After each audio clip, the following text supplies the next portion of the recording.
ভাস্তার বিয়ে লেগে গেছে, ছোট ভাস্তার। আর ওকে আমি আইবুড়ো ভাত খাওয়াচ্ছি তাই জন্য।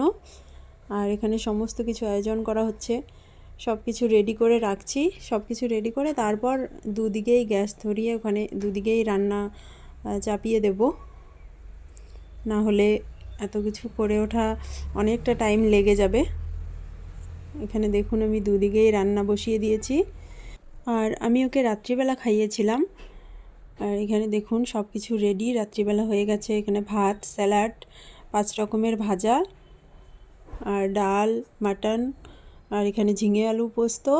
এটা হচ্ছে কাতল মাছের একটা রেসিপি, আর এটা ছোট চিংড়ি দিয়ে ফুলকপি আলু, আর এটা বড় চিংড়ির মালাইকারি। আর এদিকে লুচি করেছিলাম কয়েকটা ওর জন্য, আর মিষ্টান্ন, আর এগুলো তো আছেই তার সঙ্গে। আর রাত্রিবেলা ও চলে এসেছে খেতে,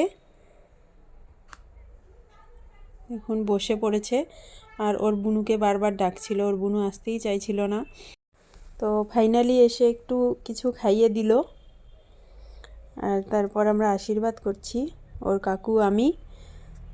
যাই হোক, আপনারাও সবাই আশীর্বাদ করবেন।